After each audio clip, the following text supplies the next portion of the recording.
Hello friends, welcome to my YouTube channel Kala special. और friends, मैं लेकर आई हूँ आज का टॉपिक वर्णमाला। फ्रेंड्स, कुछ सब्सक्राइबर ने मुझसे रिक्वेस्ट किया था कि मैम आप हिंदी सब्जेक्ट पर भी वीडियो बनाएं। तो फ्रेंड्स, इसलिए मैं वीडियो लाई हूँ आपके लिए वर्णमाला और हिंदी से रिलेटेड महत्वपूर्ण पॉइंट।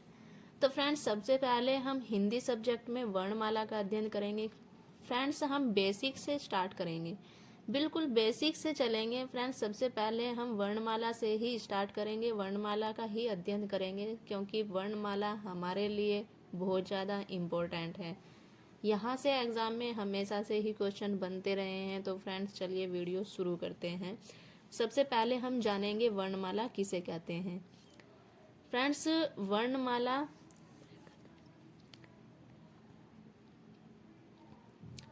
वर्णमाला को इंग्लिश में अल्फ़ाबेट कहा जाता है। और फ्रेंड्स, वर्णमाला किसे कहते हैं? तो वर्णमाला शब्द वर्ण प्लस माला से मिलकर बना है, जिसका अर्थ है वर्णों की माला, अर्थात वर्णों से व्यवस्थित समूह को वर्णमाला कहते हैं। फ्रेंड्स, वर्णों के जो व्यवस्थित क्रम होता है, वर्णों का जो व्यवस्थित समूह होता है, उसी को ही वर्णमाला कहते हैं। जिस प्रकार हमारे अक्षर हैं अ से अज्ञा ज्ञानी तक, और उन सभी को ही एक व्यवस्थित क्रम में पिरोया गया है, और उसी को ही वर्णमाला कहा जाता है। वर्णमाला को 3 वर्गों में विभाजित किया गया है। वर्णमाला के अंदर जो है वो 3 प्रकार के वर्ण होते हैं। और वो वर्ण कौन कौन से होते हैं? तो फ्रेंड्स, ये वर्ण जिनको स्वर, कुछ वर्ण होते हैं स्वर, आयोगवा और व्यंजन। फ्रेंड्स, वर्णमाला के अंदर 3 प्रकार के वर्ण होते हैं, स्वर, आयोगवा और व्यंजन।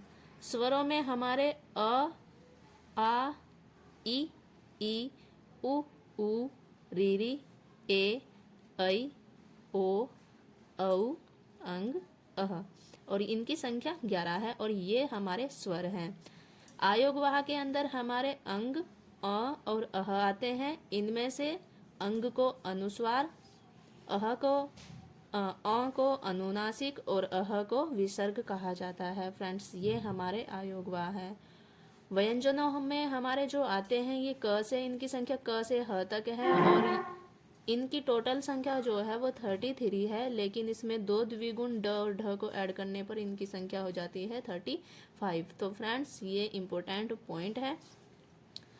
और फ्रेंड्स, व्यंजन क से ह तक हमारे बताए गए हैं।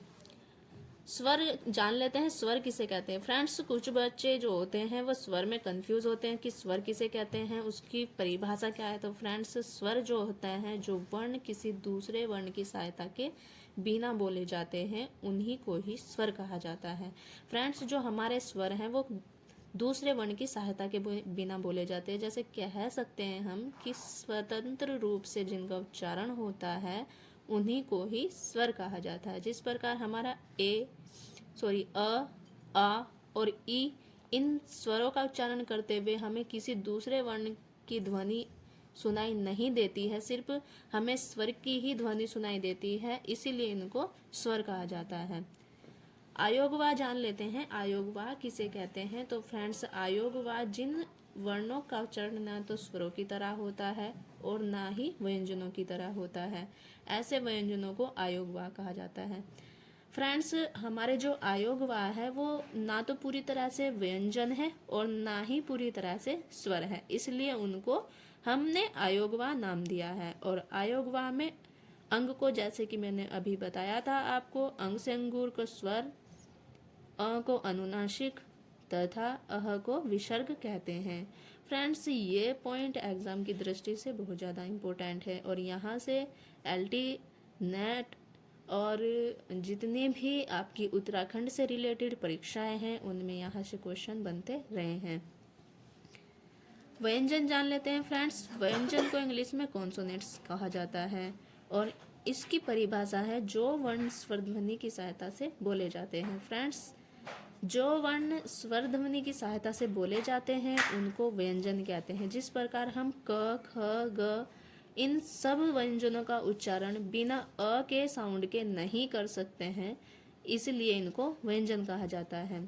जैसे हमारा क में हमें अ का साउंड आता है, इसलिए अब ये आधा है, फ्रेंड्स क हमारा आधा होता है, इसलिए इसमें हमारा अ भी जुड़ा होता है और बिना अ की सहायता के हम क को उच्चारित नहीं कर सकते, इसलिए ये हमारे व्यंजन हैं। व्यंजन फ्रेंड्स, व्यंजन में हलंत लगा होता है और ये हलंत का अर्थ होता है आधा। फ्रेंड्स, हमारा जो क है ये आधा है, यहाँ पे जो हलंत लगा है इसका अर्थ होता है कि क हमारा आधा है और इसमें हमारा अ मिल जाता है, जिससे हम इसको उच्चारित कर सकते हैं, यानी